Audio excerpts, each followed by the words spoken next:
Military courts میں civilians کے trial کے خلاف انٹرا کورٹ اپیلوں کی سماعت کے دوران جسٹس مسرت ہلالی کے اہم سوالات۔ عدالتی کارروائی کے دوران طیارہ سازش کیس کا تذکرہ بھی ہوا۔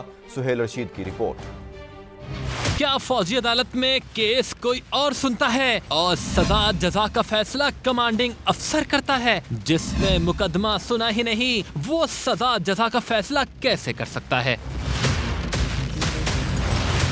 سویلینز کے مقدمات فوجی عدالتوں میں چلانے کے خلاف کیس میں سپریم کورٹ کے وزارت دفاع سے سخت سوالات۔ وکیل خواجہ حارث نے جواب دیا کہ کورٹ مارشل میں بیٹھنے والے افسران کو ٹرائل کا تجربہ ہوتا ہے، فیصلہ لکھنے کے لیے جیک برانچ کی معاونت بھی حاصل ہوتی ہے۔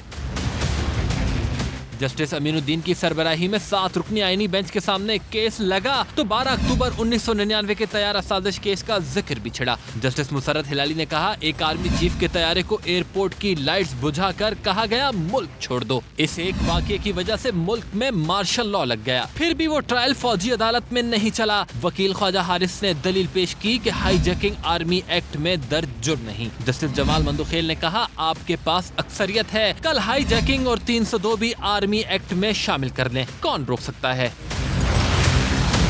وکیل خواجہ حارث نے بتایا، آرمی ایکٹ صرف ان افراد پر لاگو ہوتا ہے جو آفیشیل سیکرٹ ایکٹ کی خلاف ورزی کے مرتکب ہوئے ہوں۔ ہر دہشت گرد پر آرمی ایکٹ کا اطلاق نہیں ہوتا۔ فوجی عدالتوں کے فیصلے کو بنیادی حقوق کے نقطے پر بھی چیلنج نہیں کیا جا سکتا۔ جسٹس جمال مندوخیل نے واضح کیا کہ آرمی ایکٹ کا اطلاق صرف فوج پر ہوتا ہے، سوال تو ان 7-8 لاکھ فوجی جوانوں کے حقوق کا بھی ہے۔ ہم یہاں عام شہری اور فوجی جوان سب کو انصاف دینے کے لیے بیٹھے ہیں۔ فوج میں جن کے خلاف فیصلہ آئے ان کو بھی دوسری عدالتوں میں اپیل کا حق ہونا چاہیے۔ خواجہ حارث دلائل مکمل نہ کر سکے کہ اس کی مزید سماعت اب پیر کو ہوگی۔